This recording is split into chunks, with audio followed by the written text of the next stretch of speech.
시편 133편 1절에서 3절입니다.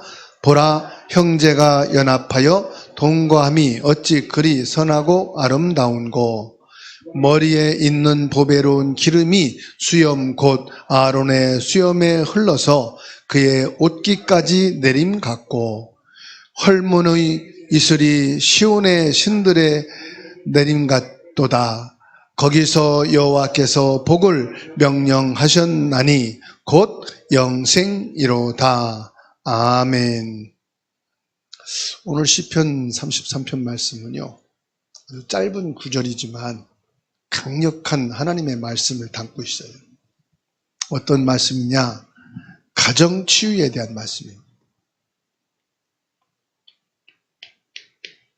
가정치유, 가정회복에 대한 말씀이에요.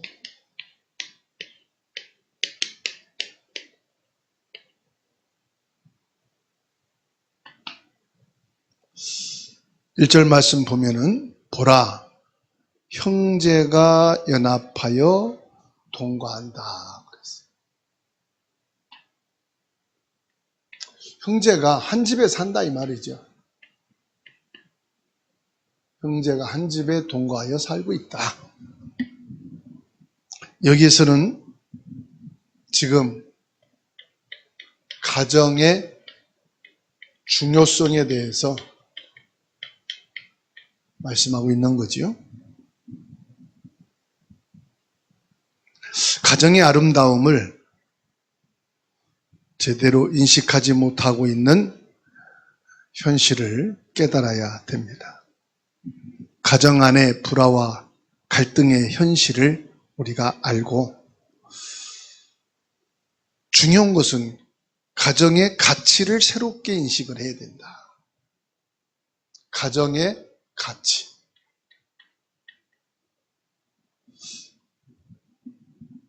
형제는 단순히 혈연 관계만이 아닙니다.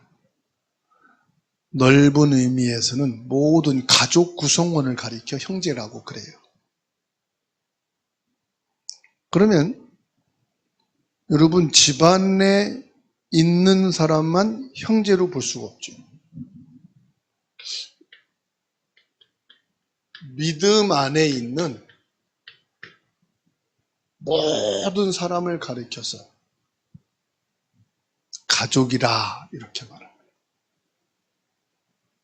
믿음 안에 있는 모든 성도 포함하고 있는 거죠. 동거한단 말은 무슨 말이죠? 함께 산다 이 말이잖아요. 그죠? 함께 산다. 함께 한다. 그러면 단순히 함께 사는 것만 동거인가요? 함께 살아도 동거는 하고 있지만 생각이 다 달라. 마음도 달라. 계획도 달라. 동거한다, 함께 산다는 것은 뭘 말하느냐? 마음과 뜻을 같이 하는 것을 말합니다.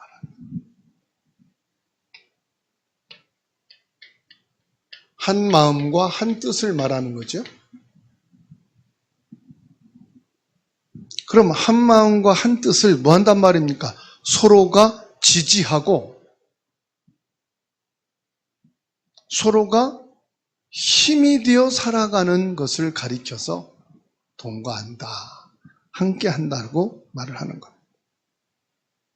같이 살면서도 가정 안에 소통이 끊긴 자들이 있어요. 단절된 관계로 산다 이 말이에요. 부부관계, 부모 자녀 관계, 형제들이 전혀 뭐가 안 되느냐? 이게 안 되는 거죠. 서로가 소통이 안 돼. 대화가 안 된다 이 말이에요. 대화. 이거를 함께 한다고 말할 수 없지요. 이거를 동거한다고 말할 수가 없어요. 진정한 의미에서 뭡니까? 친밀함과 유대감을 회복하는 것이 가정치유의 가장 중요한 부분이다. 그래서 형제에 동거한다 그런다고 할 때는 형제만입니까? 남하고 지금 함께 동거해서 살고 있는 게 부부잖아요. 전혀 다른 형제인데 한 가족을 이루어서 동거하고 있잖아요. 그래서 넓은 의미에서 형제가 아니라 뭐예요? 가족이다. 그래서 부모를 일찍 잃은 조카를 어릴 때 집에 데리고 와서 같이 양육하고 살면은 그게 조카가 아니고 뭐죠? 가족이잖아요. 그 가족이라는 말은 단순히 혈연 관계뿐만이 아니에요. 그래서 1절 말씀해 보세요. 뭐라고 그러십니까? 어찌 그리 선하고 아름다운 거. 하나님 보시기에 가장 선하고 인간적인 관점에서도 볼 때 가장 아름답게 조화를 이루어는 평화. 그래서 가정의 상징은 뭐예요? 평화예요, 평화. 지금 이건 뭘 말합니까? 육신적인, 인간적인 지금 관계를 말합니까? 여기서 중요한 것은요, 하나님과의 관계를 말하는 거예요. 하나님과의 관계가 뭐 한단 말이죠? 평화로운 관계. 여러 사람이 살고 있지만은 그리스도 안에서 뭘 이룹니까? 조화를 이룬다 이 말이에요. 아무리 대화가 통하고요, 소통하고요, 공감하고 밤이 맞도록 뭐 거의 얘기하다가 자고 일어나서 또 얘기하고 밥 먹고 출근하고 일하고 또 학교 갔다 와서 또 막 얘기하고 아무리 대화에 꽃을 펴도요, 하나님과의 관계 속에서 조화를 안 이루는 것은 언젠간 끝이에요. 언젠간 한계가 있어요. 자기 뜻과 자기 계획과 자기 대화가 안 되면 화를 내게 돼 있어요. 삐지게 돼 있어요. 관계가 깨지게 돼 있어요. 그래서 가장 아름다운 조화는 뭐냐? 예수 그리스도가 있어야 조화를 이루는 거예요. 에덴 동산의 아담과 하와를 보세요. 왜 깨졌지요? 하나님 형상으로 지음받았는데, 하나님이 창설한 에덴 동산에 살고 있는데 그 부족한 게 없어요. 문제가 없어요. 아담과 하와가 서로 보면서 벌거벗은 거 부끄럽지 않았다. 무슨 말입니까? 약점과 단점이 보이지 않는 거예요. 24시간 보면 기쁘고 즐겁고 행복하고 하나님이 함께 하시니까 감사했어요. 전혀 부족한 게 없었어요. 단점이 보이질 않아. 우리는 지금 집에 가면 서로 만나면 단점이 많이 보여. 그래서 단점 갖고 얘기를 못해. 너무 많아가지고 싸움 날까 봐. 단점이 없어서 말하는 게 아니야. 싸우기 싫어서 말하는 거예요. 그냥 조화를 이루어서 살기 위해서 안 싸우고 살려고 말하는 것뿐이요. 나는 성격이 아싸래서 이거 참고 못 산대. 그 사람은 맨날 싸워. 맨날 푸닥거리해. 여러분처럼 말 안 하고 참고 사는 것이 그게 가정을 이루며 사는 길이기 때문에 말 안 하는 거예요. 가장 아름다운 조화, 평화를 이루는 조화는 뭐가 돼야 되느냐? 예수 그리스도가 돼요. 그래서 갈등과 상처로 인해서 깨진 가정의 아름다움을 회복하는 길이 뭐냐? 예수 그리스도가 있어요. 그래서 가장 이상적인 가정은 뭐냐? 예수 그리스도가 주인 된 거예요. 예수님이 그리스도 되시는 가정.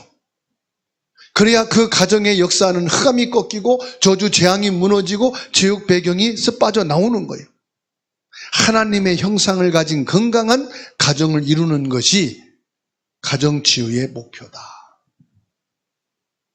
그래서 여러분, 우리의 가정의 주인은 누가 돼요? 남편도 아니요. 너무 가부장적이라 눌려. 아내가 주인도 아니요. 자식이 주인도 아니요.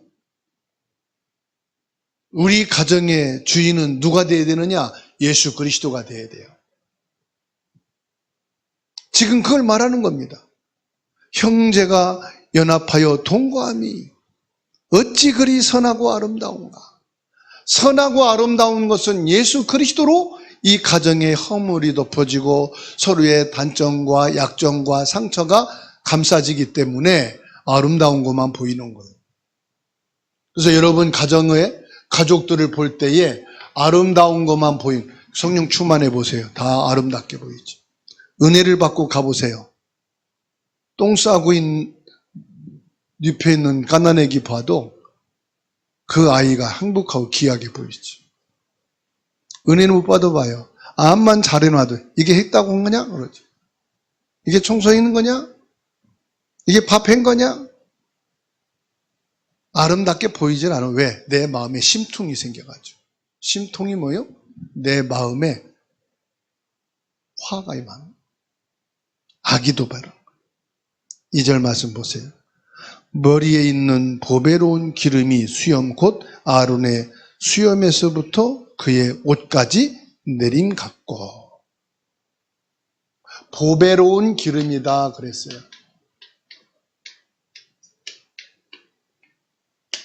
보배로운 기름. 기름은 뭘 말하는지 아시죠? 기름은 성령 충만을 말하는 거예요.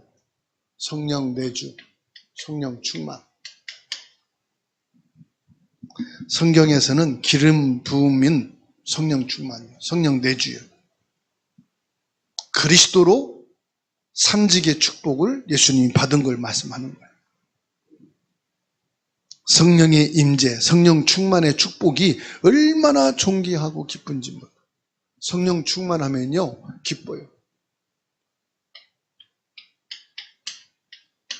성령 충만하면은 기쁜 것밖에 안 보여. 감사할 수밖에 없어. 그래서 머리에 있는 보배로운 기름이 수염 곧 아론의 수염에 흘러서 그의 옷깃까지 흘러내린 같다. 머리에서 발끝까지 흘러내리는 기름이 한 사람에게 부어진 은혜와 축복을 말합니다. 여러분 개인에게 하나님이 주신 이 은혜와 축복, 이 시간 충만하게 되기를 주님의 이름으로 축원합니다. 그런데 이 축복이 뭐요? 주변 사람들에게까지 풍성하게 흘러 넘쳐서 영향을 주고 치유하는 능력이 된다 이 말이에요. 내가 은혜 받고 내가 하나님의 축복을 받으면은 내가 치유받게 되고요. 옆에 있는 사람, 가족들이 다 치유받게 되고요. 그 은혜가 넘쳐 흐르게 된다. 아론은 누구를 대표하는지 아십니까? 대제사장, 첫 대제사장이에요. 아론은 모세의 형님이잖아요. 하나님이 모세의 형님을 대제사장으로 세우게 하셨어요. 대제사장의 시작이 누구냐? 아론이에요. 아론에게서부터 그 대제사장의 기름이 어디까지 흘러왔어요? 예수님에게까지 흘러왔어요. 그래서 예수님이 마지막 대제사장이에요. 세례 요한에게서 예수님이 세례를 받으시고 대제사장으로서의 직책을 받으신 거예요. 대제사장의 직책을 세례 요한으로부터 받으면서 성령이 비둘기같이 예수님께 임재했죠. 이것이요, 모든 사람에게, 나 개인에게서 모든 사람이란 말은 여러분의 가족과 모든 믿는 자들에게 이 보배로운 기름이 흘러넘치게 됐다. 성령이 임재하신다 이 말이에요. 가정의 한 사람의 변화와 회복이 다른 가족들에게까지도 영향을 미치게 된다 이 말입니다. 그래서 전체가 이 복음으로 회복된다. 모든 가족이 예수 그리스도를 믿어서 뭐하게 된다? 구원을 받게 된다. 모든 가족이 치유를 받게 되고 죄 사함을 받게 되고 이 사단의 권세에서 해방되고 지옥에서 완전히 빠져나오게 된다.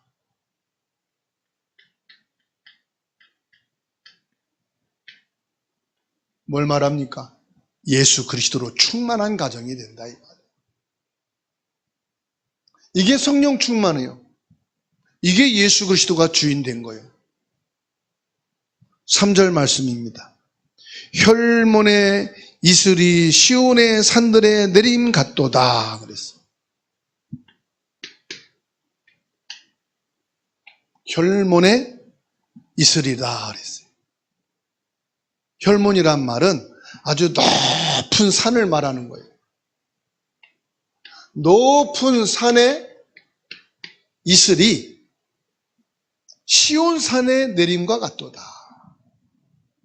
혈몬산의 풍부한 이슬이 메마른 시온산에 생기를 불어넣는 하나님의 은혜와 사랑을 지금 나타내고 있는 거예요. 산이 높이 있으면요, 그 산에서 내려오는 물줄기가 강을 이루는 거예요. 저 충주에도 보면은 높은 산새들이 있어요. 거기에서 물이 흘러 내려오면서 충주 댐을 이룬 거죠. 한강은요, 북한산으로부터 시작해서 북한에서부터 높은 산새들이 강원도부터 탁 내려오면서 한강의 물줄기를 이루었어요. 이게 바다로 흘러내려가죠. 그래서 강이 있는 데는 항상 뭐가 있습니까? 도시, 마을이 세워져서 사람들이 식수원이 있어야 살 수 있잖아요. 일부러 댐과 수도국을 만들어서 물줄기를 주기 전까지는 옛날에는 물이 흐르는 곳에 마을이 세워졌어요. 지금 혈몬산의 이슬이, 그 말은 무슨 말입니까? 혈몬산의 그 풍성한 물줄기가 뭐를 이룬다? 생기를 이룬다. 이 생기는 뭘 말하느냐? 하나님의 은혜와 사랑을 말하는 거예요. 이 생물이 흘러가는 곳에는 모든 생명체가 다 살지요. 생명체가 살아요. 나무와 꽃과 모든 씨앗들이 이 강물줄기를 타고 자라나게 됩니다. 메마르고 상처 입은 가정, 생명력을 회복하고 성장하는 치유의 능력을 말합니다. 여러분, 메마른 가슴에 생명이 물이 흘러야 돼요. 가정 모든 사람들에게 이 생명의 역사가 일어나야 돼요. 그래야 살아나는 겁니다. 여기에 뭡니까? 이 생명의 빛이 임해야 되고 영원히 썩지 않는 진리 가운데 머물러야 되는 거예요. 이게 뭡니까? 여호와의 산이라는 거예요. 예수 그리스도의 산에서 흘러내리는 생명의 물줄기가 나를 살리고 가정과 후대와 모든 사람들을 살리는 하나님의 은혜와 사랑으로 넘치게 되는 것을 말씀하고 있는 겁니다. 여기서 우리가 확인할 게 뭡니까? 인간의 노력으로는 불가능한 가정 회복이 하나님의 은혜를 통해서 가능하다 이거예요. 내가 지금까지 얼마나 노력했는데 안 되는 게 당연하죠. 내가 이 가정을 살리려고 얼마나 많은 헌신을 했는데 결국 나온 게 뭐지요? 불가능하다. 불가능하면 사람들은 여기에서 해결책을 찾습니다. 그게 뭐예요? 도망가는 거예요. 합법적으로 이혼. 이혼하면 해결됩니까?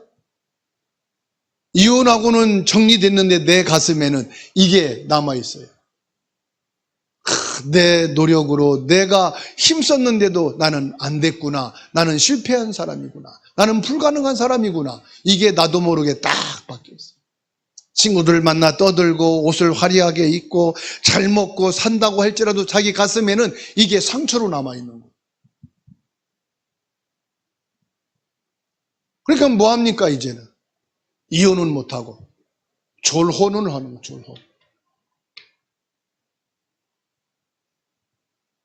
자식이 있어서 이혼은 못하고 졸혼이라도 하자. 각자 생활을 해보자. 그 졸혼은 못해도 이제 뭐합니까? 대화 단절이에요. 대화 단절. 한 집에 살아도 남이다. 밥 먹을 때 되면 밥이나 주고 무슨 애경사 있으면 인사철에 같이 갔다 오는 것까지는 하는데 대화 단절이다. 일상생활은 묻지도 말고 따지지도 말려고 알려고 하지도 말고 너의 인생 나의 인생 이제 각자 알아서 산다. 왜 그렇습니까? 살리는 생명이 없다 이 말이에요. 이게 지금 뭡니까? 내가 아담은 아담대로, 하와는 하와대로. 하와는 뱀의 말을 듣고 선악과를 따먹고, 아담은 네가 어찌해서 그걸 따먹었느냐고. 끊임없는 하나님의 은혜를 구하고 의지해야 되는 줄로 믿습니다. 끊임없이 하나님의 은혜를 구하고 하나님을 의지한다는 게 뭐지요? 우리 가정의 주인을 찾아야 돼요. 우리 부부의 주인을 찾아야 돼요. 자녀와 부부 관계의 주인을 빨리 찾아야 돼요. 그 주인이 누구냐? 그게 능력의 사람이 주인이 되면 되니까 남편이 이제 내가 주인 돼볼게. 아내가 당신 주인 돼서 안 됐잖아. 내가 주인 돼볼게. 부모님이 주인 돼서 안 됐잖아요. 내가 컸고 사회생활하고 돈 버니까 이제 내가 주인 될게요. 그 주인 똑같아요. 주인이 누가 되어야 됩니까? 예수 그리스도가 되어야 하는 줄로 믿습니다. 주인이 누구냐? 참된 왕이 되어야 된다 이 말이에요. 그래야 사단을 꺾고 사단을 경비하고 들어오지 못하게 막을 수가 있어요. 주인이 누가 되어야 되느냐? 참 제사장이 되어야 돼요. 저주재앙을 해결할 수 있는 제사장. 우리의 죄 문제를 꺾어낼 수 있는 제사장이 돼야 돼. 참 제사장. 주인이 누가 돼야 됩니까? 참 선지자가 돼야 돼요. 우리의 길이요 진리요 생명이신 예수 그리스도가 주인이 되어야 하는 줄로 믿습니다. 3절 말씀 보세요. 거기서 여호와께서 복을 명령하셨나니 곧 영생이로다. 하나님이 저와 여러분들의 주인, 가정의 주인이 되어지면은 결론적으로 저와 여러분에게 무엇을 주어진다? 영생을 얻게 된다. 결국은요, 이 가정에서 내가 생명 걸고 지키려고 했던 가정도 끝이 오더라 이 말이에요. 한계가 오더라 이 말이에요. 가정에 그래서 나가야 될 길은 모든 가족이 예수 그리스도를 믿고 영생에 이르는 축복을 받으면 돼요. 가정이 해체돼도 됩니다. 언제 해체됩니까? 예수 그리스도 믿고 나와 남편이 죽고 세상이 없을 때 자녀들이 가정을 또 이루어 나가거든. 그래서 내가 이루었던 가정은 나로 시대로 끝나는 거예요. 남는 것이 있어요. 그 업이 뭐냐? 영생을 업으로 나누는 거예요. 아무리 집을 튼튼하게 몇백 년 거할 수 있도록 지어놔도 그 집은 내가 죽으면 자녀들이 지역에 안 살기 위해서도 팔고 자기들에게 안 맞아서도 팔고 그걸 유지할 수 있는 힘이 없어서도 팔고 그 집은 영원히 있는 집이 아니에요. 영원한 것은 하나입니다. 영생에 이르는 겁니다. 그래서 예수 그리스도로 치유되고 회복된 가정은 하나님이 복을 주시는 장소가 돼야 돼요. 여러분의 가족은 하나님이 복을 주시는 가족이 되시기 바랍니다. 하나님의 복을 받는 장소가 돼야 돼. 가정이 저주받는 장소, 실패하는 장소, 하나님을 거부하고 하나님을 안 믿고 사단이 역사하는 장소가 되면 아니 되올시다예요. 여러분의 가정은 어떤 장소? 하나님의 복이 임하는 장소. 그 복은 단순한 세상적인 것을 넘어서 영원한 생명을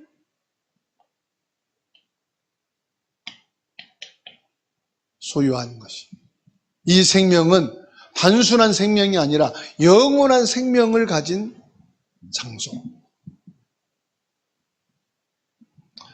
그래서 가정 회복은 단순히 문제 해결이 아닙니다. 영원한 가치를 회복하는 것. 가정 치유는 단순히 아픈 거, 문제 있는 거 해결이 아닙니다. 영원한 가치를 지니고 있다. 여러분의 가정이 얼마나 가치가 있는지. 이 가정은 뭐지요? 하나님께서 지으신 것이 가정이에요. 하나님께서 아담과 하와를 부부로 짝지어 주었듯이 여러분 남편과 아내를 부부로 짝지어 주셔서 가정을 이루게 한 곳이다 이 말이에요. 하나님이 이루신 가치 얼마나 중요합니까? 여기에 하나님이 주인 되시오. 남편 아내 무능하다.